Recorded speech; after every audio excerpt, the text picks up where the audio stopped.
Васил може да ви се издължи. Мислили ли сте за друго, освен връщането на сумата? Тези пари са ми нужни всеки ден. За материали, за работници, за всичко. Парите са ви необходими за материали. Разбирам. Обяснихте, че нямам пари. Всичките пари ги затворих в строителни материали, складовете са ми пълни, само че никакви клиенти. Васил, вие имате строителни материали. Мислите ли, че тези материали могат да се ползват на вашия обект? Може ли да мислим в тази посока? Те материалите са за 15 000 лева. Добре, 15 000 лева, а за останалите 5 какво можете да предложите?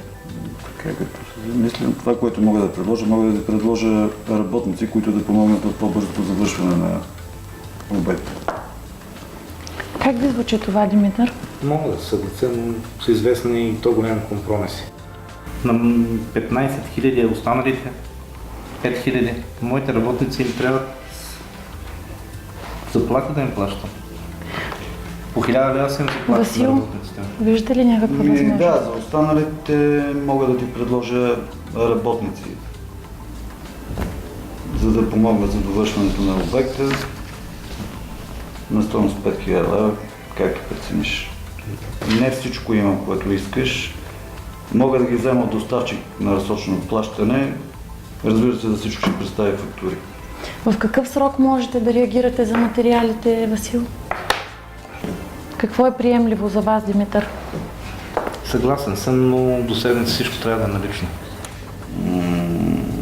Трябват ми поне 10 дена. А за вас този срок приемлив ли е, Димитър? Не, до седмица. Съгласен съм, но до седмица искам всичко да е налично и работа да започне. Една седмица. До седмица много добре, значи седмицата влиза и събота и неделя, в която няма как да върват. Дай ми поне 10 дена. Мога да изчакам, но наистина повече от 10 дена не мога. Да, този срок мога да го спазя 10 дена. Мисля, че така можем да се... Но не повече. Не повече от 10 дена. Да, ще го спазя срока, съгласен. Чудесно. Значи се повече от 10 договорихме. дена. Нямам сили за повече. Чудесно. Значи се договорихте в рамките на следващите 10 дни Васил да осигури за обекта на Димитър материали за 15 000. Ама не повече. Не повече от 10 дни, точно така. В рамките на следващите 10 дни Васил ще достави на Димитър материали за 15 000 и 5 работници, специалността, която ви е необходима, които ще работят за 1 месец на неговия обект. Мисля, че се разбрах. Чудесно. Радвам се. Чудесно. Мисля, че договорката, която постигнаха страните, беше справедлива и по лесен и бърз начин те намериха решение на своите проблеми. Ето как медиацията помага при търговски спорове.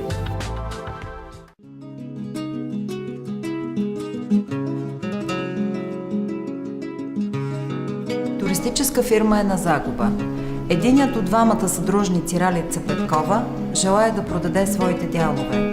По нейни изчисления, активите на фирмата възлизат на 200 000 лева и тя претендира за половината. Съдружникът и Тодор Попов обаче твърди, че фирмата е претърпяла загуба за около 70 000 лева, обвинява за това Ралица и казва, че е готов да плати за нейния дял само 30 000 лева. В случай, че Тодор откаже да изплати моите дялове, аз имам купувач, който е готов да заплати изцяло дължимата стойност. Фирмата ни е на загуба и според мен вината изцяло е на Ралица. Тя отговаряше за оперативното управление на фирмата, в резултат на който имаме 70 000 лева несъбрани вземания, освен това имаме 10 000 лева разходи, за които нямаме никакви отчетни документи. И реално в момента според мен имаме не повече от 60 000 лева в дружеството. Това, което каза тя, е неприемливо. Не мога да разбера как може да си толкова нагъл и да говориш глупости. Още повече, че целият ти бизнес се дължи на баща ми. Аз управлявам тази фирма от 5 години и до сега нещата са били много добре. Аз не съм виновна, че последната година има криза. Ще ви помоля да се въздържаме от квалификации. Разбирам, че сте разстроена и смятате, че кризата е причина за влошените резултати във фирмата. Да не говорим, че аз толкова пъти се опитах да го информирам какво се случва, а той изобщо не се появява. И сега дойде и започна да се опитва дори да влошава баланса. Аз дори смятам да се откажа от тази процедура, да си отида в съда и той ще ми присъди 50%. А колко пъти опитвах се да говоря с него, обаче той изобщо не иска и да знае.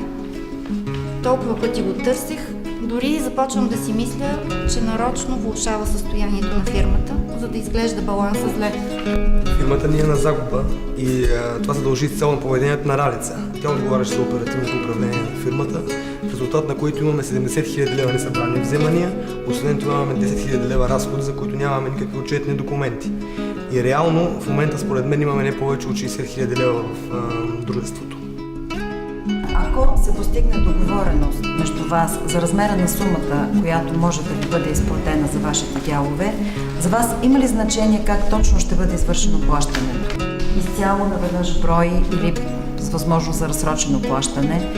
Обмисляла ли сте възможността за комбинация между парични средства и имущество на фирмата? Разговаряли ли сте за това?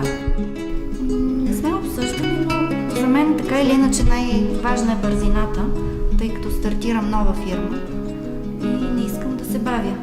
Така че дори си мисля, че бих могла да взема един от офисите. Ние имаме 2 офиса.